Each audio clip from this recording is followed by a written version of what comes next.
very nature of the soul?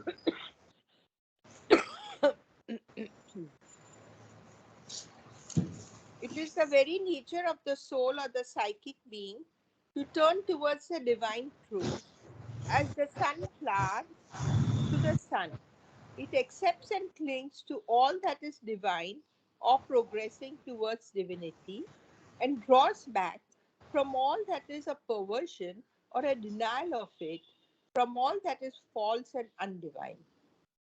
Yet, the soul is at first but a spark, and then a little flame of Godhead, burning in the midst of a great darkness. For the most part of it is veiled in its inner sanctum, and to reveal itself, it has to call on the mind, the life force, and the physical consciousness and persuade them as best they can to express it. Ordinarily, it succeeds at most in suffering their outwardness with its inner light and modifying with its purifying finesse their dark obscurities or their coarser mixture. Even when there is a formed psychic being able to express itself with some directness in life, it is still in all but a few smaller portion of the being, no bigger in the mass of the body than the thumb of a man. Was the image used by the ancient seers, and it is not always able to prevail against the obscurity or ignorant smallness of the physical consciousness, the mistaken sureness of the mind, or the arrogance and vehemence of the vital nature. This soul is obliged to accept the human mental, emotive, sensational life as it is, its relations, its activities, its cherished forms and figures. It has to labor to disengage and increase the divine element in all this relative truth mixed with a continual falsifying error. This love turned to the uses of the animal body or the satisfaction of the vital ego. This life of in average manhood, shot with rare and plain pale glimpses of Godhead and the darker luridities of the demon and the brute, unerring in the essence of its will, it is obliged often under the pressure of its instruments to submit to mistakes of action, wrong placement of feelings, wrong choice of person, errors in the exact form of its will, in the circumstances of its expression of the infallible inner deed. Yet is there a divinization within it which makes it a sure guide than the reason or than even the highest desire, a sure desire. And through apparent errors and stumblings, its voice can still lead better than the precise intellect and the considering mental judgment. This voice of the soul is not what we call conscience, for that is only a mental and often conventional which erring substitute. It is a deeper and more seldom heard call. Yet to follow it when heard is wisest. Even it is better to wander at the call of one's own soul than to go apparently straight with the reason and the outward moral mentor. But it is only when the life turns towards the divine that the soul can truly come forward and impose its power on the outer members, for itself a spark of the divine, to grow in flame towards the divine is its true life and its very reason of existence. We are explaining what the psychic influence is and the psychic emergence. So, we'll quickly go through the language and just point out a few things here and there. Otherwise, it's very simple. It's very, very simple. But the words, we have to pay full attention to the words. Okay? I'm reading each sentence. It is the very nature of the soul or the psychic being. Okay? So he is saying including both, because it depends on the psyche. The soul is the psychic being which is undeveloped and potential only, normally. So he is including both, because the psychic being is the flame, the raging flame. It sacrifices everything for the divine. But the soul also can be a spark, or it can be a small flame, or it can be a flame without much intensity. That's why he's including soul also. Even a person whose soul is not developed fully, yet it can be allowing you to go towards the divine. That's why he has included the word soul also. Soul or the psychic being. That means again, he is so careful about the gradations, right from the undeveloped psychic being, which is the soul, to the developed psychic being, to turn towards the divine truth as a sunflower to the sun. The sunflower is always facing the sun. In the east, it is facing the east in the morning, afternoon it goes, and then evening it turns towards it. I did not know whether this is a fact or not, but I asked many people in the gardens and they said, yes, that does happen. The sunflower is always turning to the sun. So, exactly the psychic being is like that. There is no thought in the psychic being, but if you do something wrong, it will catch you by the neck and make you correct it. Okay, it's like that. It can happen in many, many interesting ways. Suppose you have suddenly a wrong thought comes in or something, you will immediately be told that this is a wrong movement. Okay, so it's very interesting. It accepts the soul or the psychic. It accepts and clings to all that is divine or progressing towards the divinity. There again, he has given a gradation. Even that which is taking you towards the divine and not away from the divine is part of the psychic being. Psychic beings emerging into the outer nature and draws back from all that is a perversion or a denial of it. There will be a going back. You will not be able to do it. The psychic will refuse you to do something wrong from all that is false and undivine. Okay. Yet the soul is at first but a spark, and then a little flame of Godhead burning in the midst of a great darkness. So when the psychic being emerges, it is not a spark or it is not even a little flame, it's a raging fire. It actually purifies you. It's a fire. You can feel it in the body also. A flame of Godhead burning in the midst of a great darkness. For the most part, it is veiled in its inner sanctum, very deep inside the, first of all, there is the outer vital, the upper vital, the higher vital also is pure. There is patriotism, love, okay, sympathy for others, goodwill, all these things are there. But behind that is the inner vital, which is much more open and much purer. But behind that, deep inside, even in the third layer, first layer, surface vital, second layer, inner vital, third layer, deep inside, is the psychic being, very deep inside. So it is there and it is veiled in its inner sanctum. Sanctum, every temple, the idol is kept in the sanctum, and usually it is deep inside. And if you have gone to temples, I normally don't like to go to temples, but whenever I have gone, I've seen that the sanctum is very deep inside and it is dark.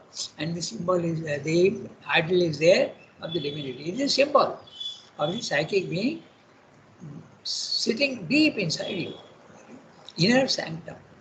And the innermost is sanctum sanctorum, what they call it. So it is to reveal itself. And to reveal itself, it has to call on the mind, the life force, and the physical consciousness and persuade them as best as they can to express it. It has to appeal to the mind, okay?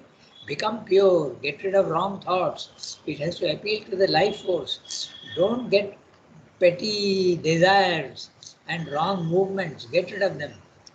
When the psyche comes over, this is what it makes you do. Even the physical actions also are made pure. The other day we discussed physical consciousness and body consciousness. No? So remember, physical consciousness is something much larger. It is the physical consciousness can be there in the mind, it can also be there in the vital. But the body consciousness is there only in the body. The body itself feels conscious. And we have given many examples the other day. Coughing, sneezing, the eyes winking, okay, and the hunger, all these are because of the body consciousness, nothing to do with the mind. Okay? The body itself is telling you to do all these things. And the best example is that it repairs itself. If there's a cut in the body, you don't have to think about it. The body itself repairs it. There's so many other examples of body consciousness. The kidneys purify your blood. You don't do it, but the kidneys know what to do. It is very intelligently removing all the poisons from the blood and putting the pure blood back into circulation. Your lungs also are doing the same. It is taking in oxygen and throwing out the carbon dioxide. So this is the body consciousness. Nothing to do with the mind or the vital.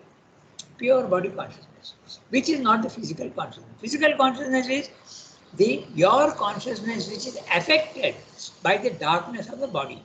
That is the physical consciousness. It is there everywhere, all around you. Body consciousness is only a small part of the physical consciousness.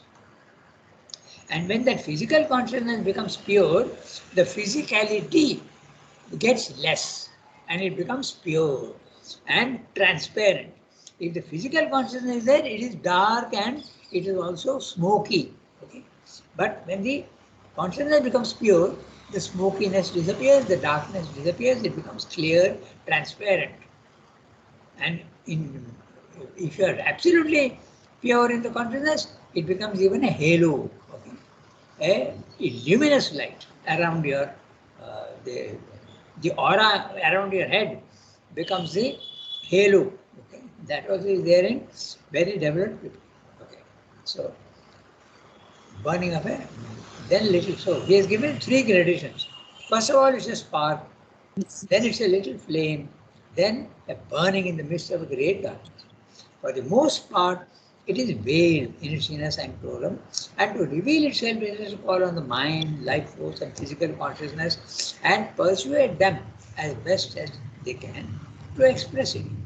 Ordinarily, it succeeds at most in suffusing.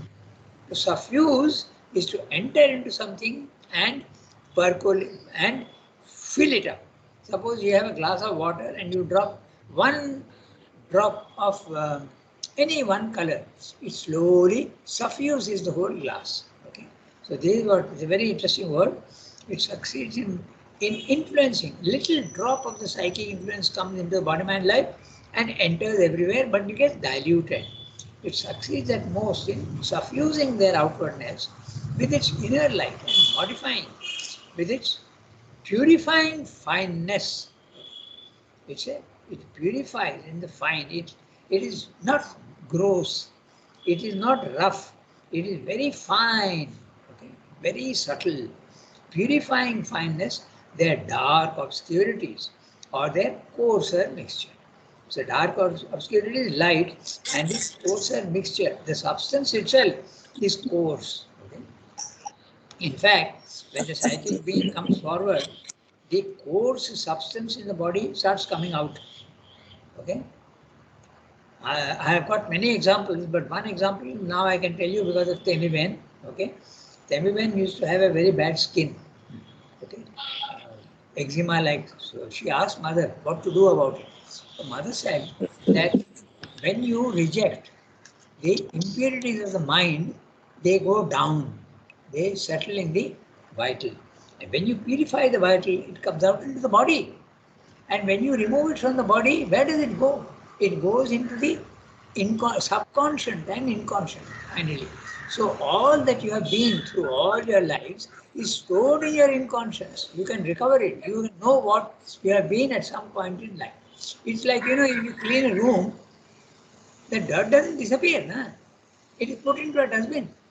The dustbin is the subconscious in the individual. Okay? That's what happens. Then that which exists once never goes out of existence. It is put somewhere else. That is the thing.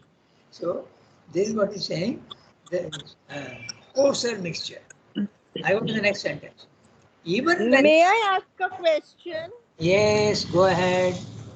You know, you talked about the aura Yes, around the head and all. yes. So when you saw Mother and Sri Aurobindo, could Ah. you see an aura around their head? No, not me, because I was impure. I still am. But if you are pure of consciousness, you will see the aura. Okay? You will see the aura. I can tell you a very interesting story. When somebody from Baroda was printing Champaklal's book, okay? And they wanted to put a picture of Champaklal, and they brought a photograph which had got a halo, a round circle around his head. And I was in the press at that time, and they said, we want to print this picture. So then I told them that even if it is true, the ashram should not do that, because it will be some sort of glorifying itself. First of all, we glorify Mother and Sri Aurobindo. There's no need to do that. They stand by themselves. But we are now glorifying the second generation of spiritual men. So that is not something to be done. They got very angry with me, and they told me, it has come in the photograph. We have not added it. It has come in the photograph. I said, even if it has come in the photograph, that photograph should not be used. So they went and reported to Nirodha.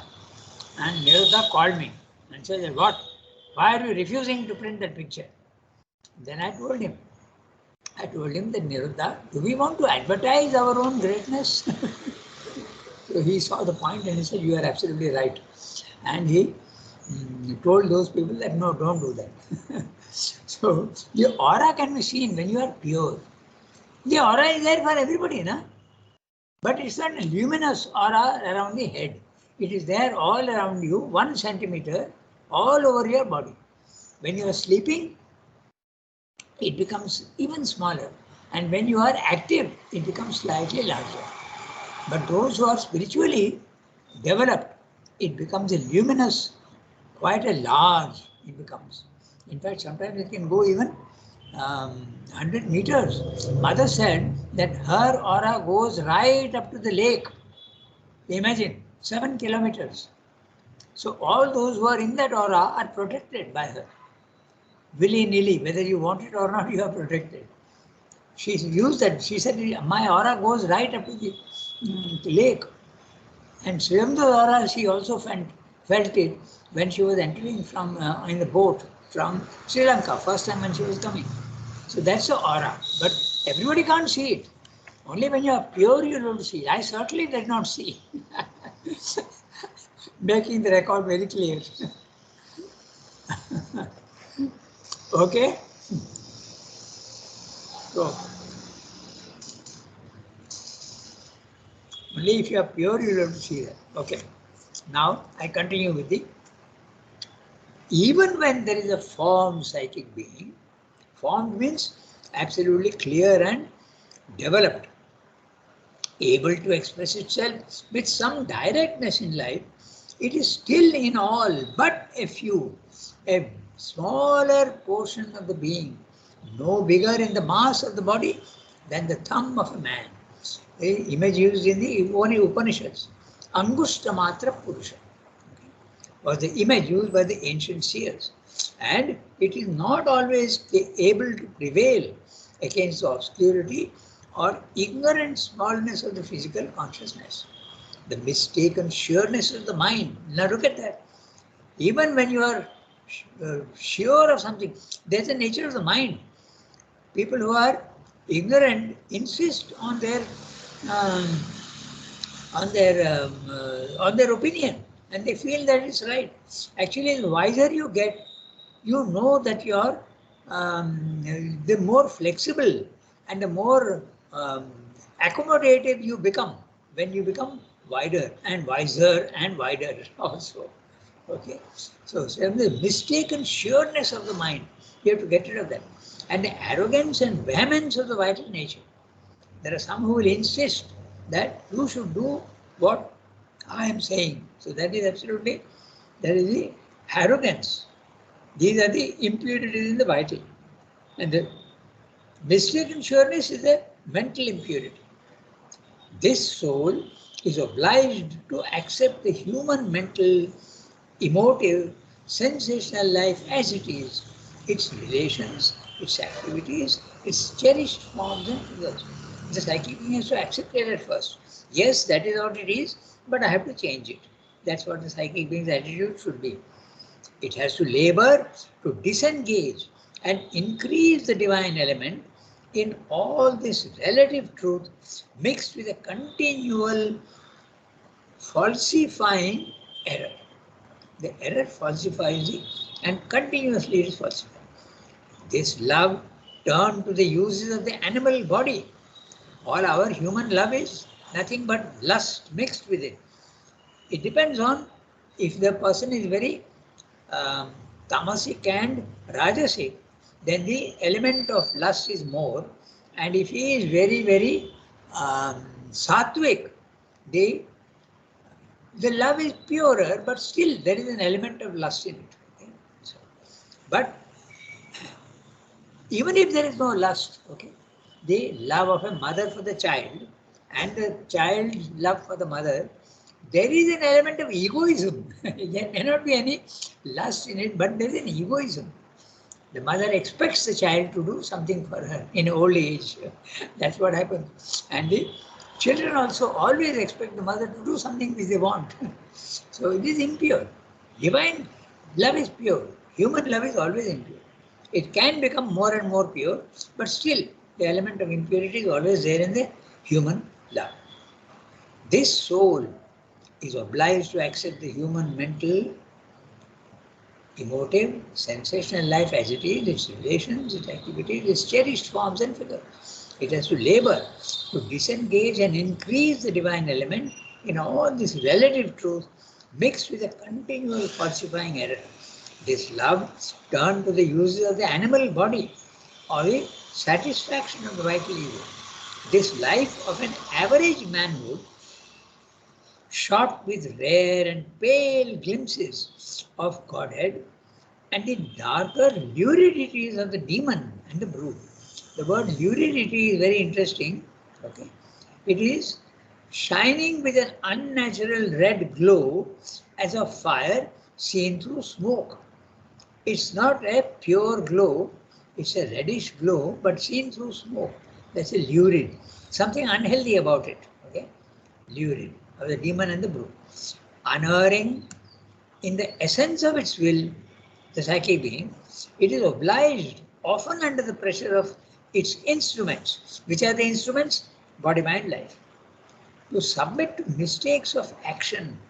You do wrong things, wrong placement of feeling, wrong choice of person. We sometimes associate with people with whom you should not associate. Okay? Errors in the exact form of its will, in the circumstances of its expression, of the infallible inner ideal. All these things can happen when you are impure. Yet is there a divination within it, in the psychic. A divination is to be distinguished from divinization. Divinization is to make more divine. And divination is a vague feeling of something noble. Okay? Divination, like the French word deviner. Okay? It is a vague feeling. Deviner in French means to guess. So you're not sure, but there is some element of truth in it. Yet there is a divination within it which makes it a surer guide than the reason and or than even the highest desire. Your desire can be a very selfless desire. I want to help people, but there also there is an ego. And through apparent errors and stumblings. Now that's interesting. He's saying that your error and stumbling seems to be apparently wrong, but it is leading you to the truth.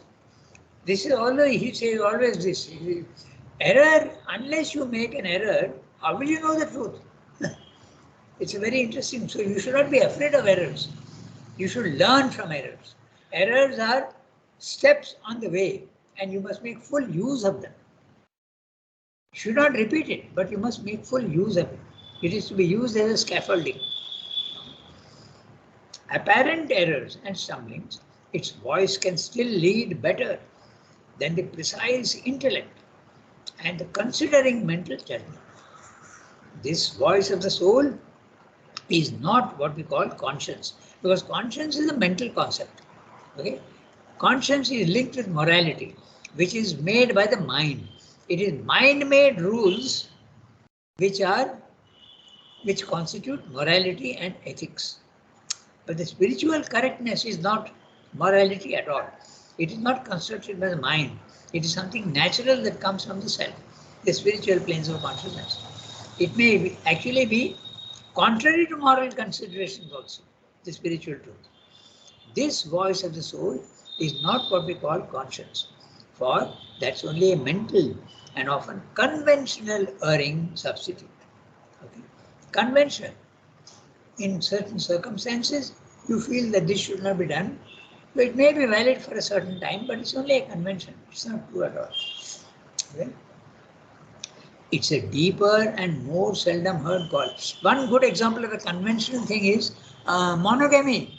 Okay, it's considered a very high state, very good. Okay, it is good at its own level, but that's not the ultimate truth.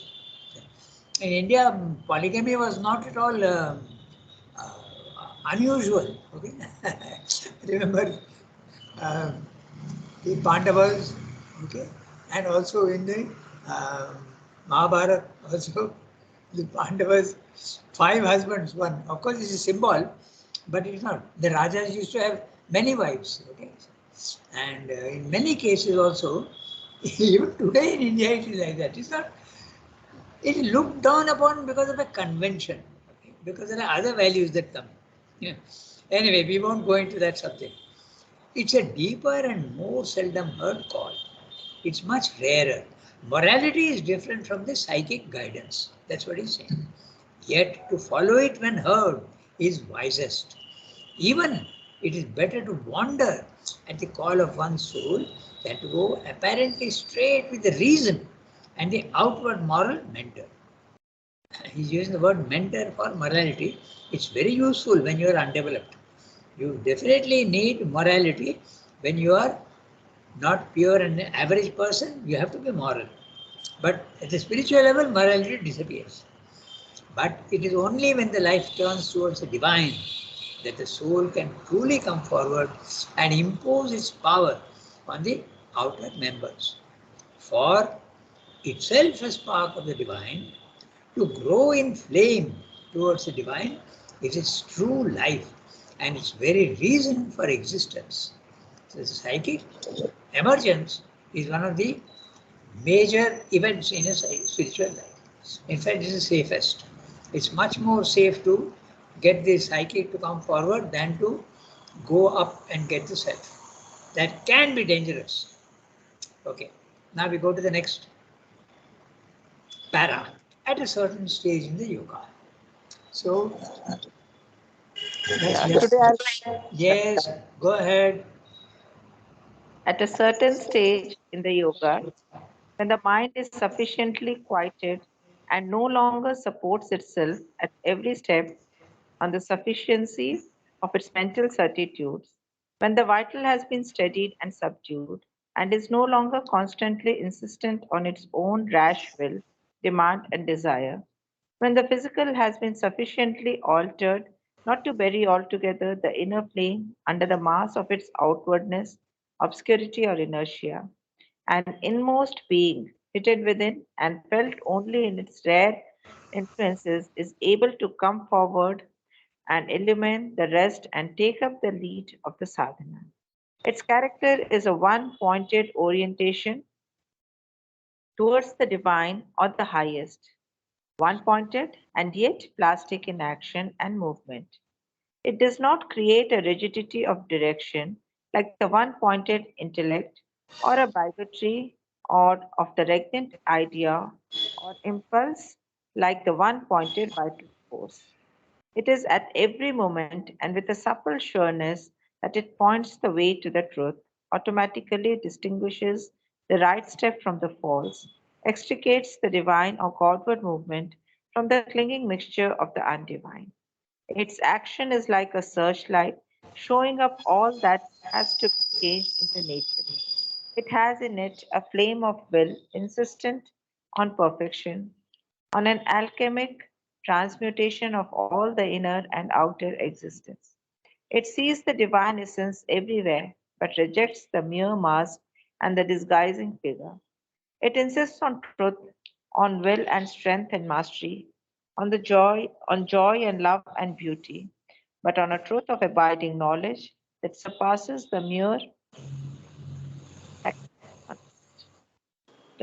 practical momentary truth of the ignorance, on an inward joy and not on mere vital pleasure, for it prefers rather a purifying suffering and sorrow to degrading satisfaction. On love winged upward and not tied to the stake of egoistic craving, or with its feet sunk in the mire, on beauty restored to its priesthood of interpretation of the eternal, on strength and will and mastery as instruments not of the ego but of the spirit. Its will is for the divinization of life, the expression through it of a higher truth, its dedication to the divine and the eternal. Yeah. Towards the end of the para is sheer poetry, the way he is described. We'll read that, and there are many, many images that he has used. So we'll see that. So we have got time, we'll finish this para. So he's saying, at a certain stage in the yoga, when the mind is sufficiently quieted, it need not be absolutely quiet, but you are not excited and the mind is not insisting on many things. It is sufficiently quieted and no longer supports itself at every step of the sufficiency of its mental certitudes. So it's very interesting. The wiser you get, the more your rigidity of thinking disappears. You become open-minded and you start considering other possibilities also. So it's a very interesting development that the sharp edges and the sharp corners and the very well-formed opinions start becoming more and more loose. You start wondering about the other things. That's what happens when you become wiser and wiser. You don't insist on your own truth. Okay? Of course, there are some truths which can be insisted on, but most of the opinions in the mind are not real. I mean, they can be changed very easily because there are two aspects of it. There is a truth and a falsehood. When the mind is sufficiently quieted and no longer supports itself at every step on the sufficiency of its mental certitudes. There you are. He has used different words here. Sufficiency of its mental certitude. You are sure this is enough for me, this opinion. Okay. Earlier he has used the word mistaken. What is the word he has used?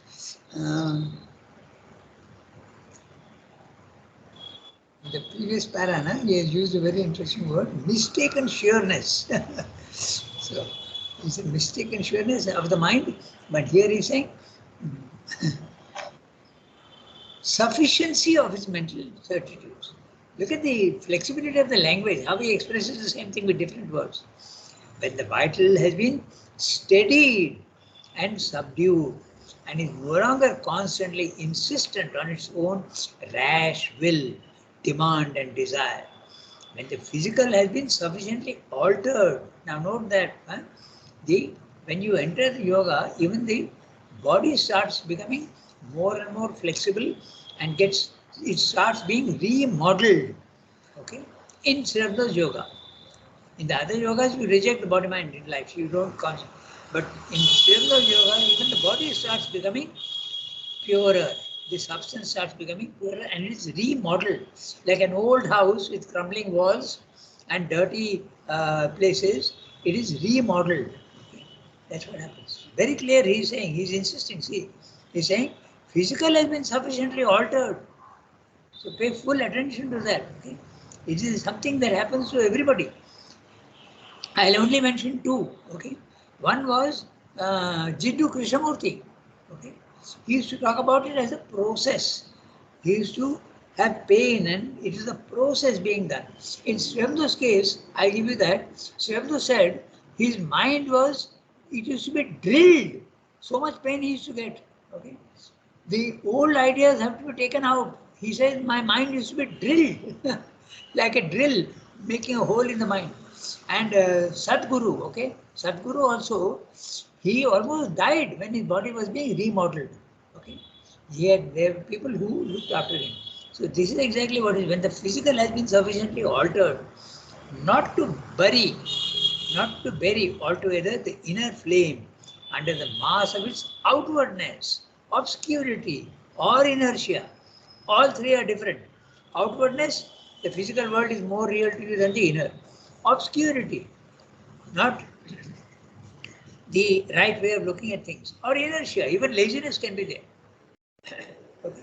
So, an inmost being, that's a psychic being, long hidden within and felt only in its rare influences, is able to come forward and illumine the rest and take up the lead of the sadhana.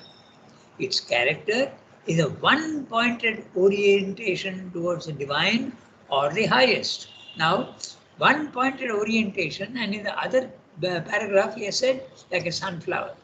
One-pointed, always pointing towards the sun. Here he used different words, but there he has used like a sunflower. Here he is saying one-pointed orientation. Nowhere else. It's always pointing towards the sun. Okay. And another, towards the divine or the highest. Now what does it mean? The highest is the divine, so why is he saying or the highest? When he says the divine, he means the personal aspect of the divine, and the highest is the impersonal aspect of the divine, very obviously. That's why he's including both. Don't think that, otherwise you would think divine is highest, so why is he saying or? I'm pointing out the language. So this is how we have to understand Sri Aurobindo. The divine personal, the highest impersonal, one-pointed and yet plastic in action and movement. It does not create a rigidity of direction like the one-pointed intellect or the bigotry of the regnant idea. So, a bigot is one, I've got a note on that, is a prejudiced person who is intolerant of any other opinion differing from his own. That's bigotry, the quality of being a bigot, only insisting on his own and intolerant of others. That's normally what many religions are, okay? Bigotry. Only the Christianity is right, all the others are wrong. Only Islam is right, all the others are kafirs and all wrong. Okay. So this is a bigotry. So they have to get rid of that. Of the regnant idea, regnant, reigning, okay? From the word reign in French, reigning idea. That which is the ruling idea. Or impulse, like the one-pointed vital force. It is at every moment and with a sure suppleness. Now look at that. Sure, but that surety is supple. Supple sureness. Supple sureness. It's a sureness which is supple. That it points the way to the truth. Automatically distinguishes the right step from the false, extricates the divine or the Godward movement from the clinging mixture of the undivine. So he has used the word extricate, which means that the good and the bad are always mixed, and you have to extricate, you have to separate the good from, is like separating the chaff from the grain. Yeah? So that's the word, extricate. His language is so precise. If you go into that, we'll see how beautiful it is. Inside men, always there is truth and falsehood mixture, the good and the bad, the evil and the good, always mixture is there. So you have to extricate the good, separate. Okay? It's like many colored strands of strings coming together, but you have to separate them all. You have to separate the red from the blue from the green. Then you have clarity. Okay? With a sure supply. Distinguishes the right and false, extricates the divine or Godward movement. Again, he is using two different things. Is the Godward movement not divine? Not yet. The divine is absolutely the divine, and the Godward movement is going towards the divine. That's why or Godward movement from the clinging mixture of the undivine. So 3 levels. First of all, there is the bottom undivine, then there is a Godward movement in the middle, and it ends with the divine. Okay. So Sri is always giving you gradations. Its action is like a searchlight, showing up all that has to be changed in the nature. The psychic being immediately points out that this is wrong, that is right. Okay? It has in it a flame of will, insistent on perfection, on an alchemic transmutation of all the inner and outer existence. So alchemic, again he has used another image. It was thought at one time that the alchemy is the science of changing crude metals into gold. So that was the alchemic transmutation. All the lead of human nature can be turned into gold of divine nature, of all the inner and outer existence. Inner and as well as outer. By the way, when you are changing your nature, it's the inner that gets changed first, and then the outer. And the outer is what Swami is insisting on. The other yogas don't insist on the outer. The outer can be rejected. The inner is the one that has to become pure. Okay. The inner nature is there, and that has to. It is already much purer than the outer, but still it has to be. That is the change that comes. I remember one Westerner saying that Champaklal has been there in the ashram from so long, and yet why he gets so angry? He didn't know this principle that the outer does not get changed very easily, but the inner becomes pure. You can be a yogi, a very high level of yogi you can be, but with the outer nature being imperfect. Okay, so that's what the word extricate always points to that. Okay, you see, alchemic transformation of the inner and the outer. It sees the divine essence everywhere, but rejects the mere mask and the disguising figure. It insists on love, it insists on truth, on will and strength and mastery, on joy and love and beauty. Joy, love and beauty are 3 things which are always there in the psyche. And they are always linked together, they go together. Joy, love and beauty. Even at our level, these 3 are always there. When one is in love, one sees beauty and there is also a joy.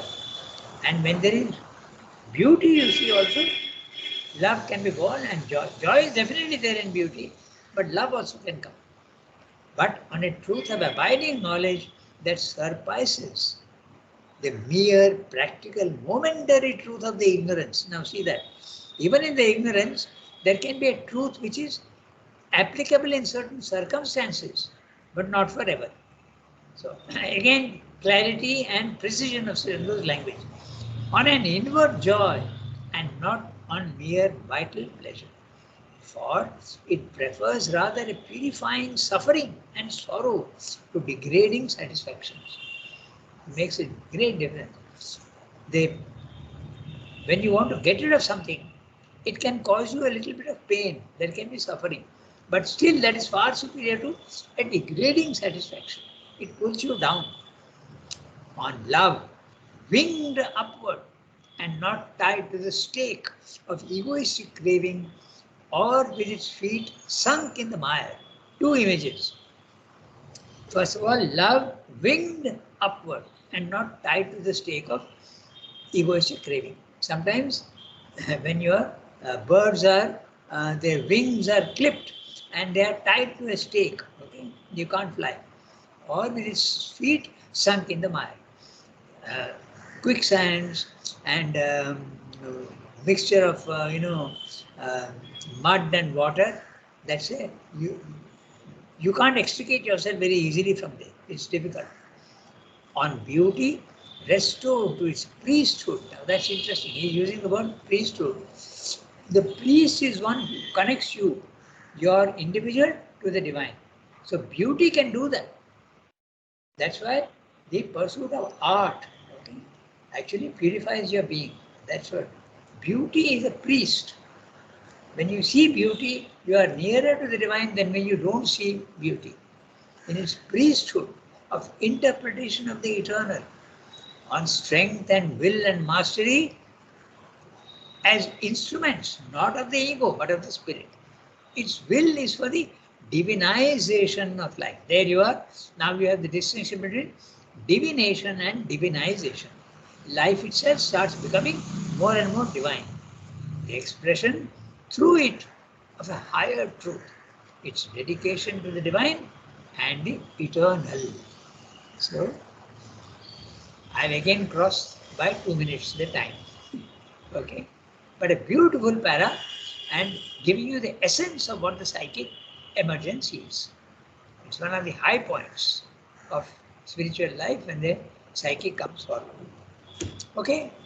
We stop here today, and I noticed that Pallavi is not there, although Tuesday is her speciality. So, Tarika, Archana Di, Somi, Yasmin, Shilpa, Varuvar,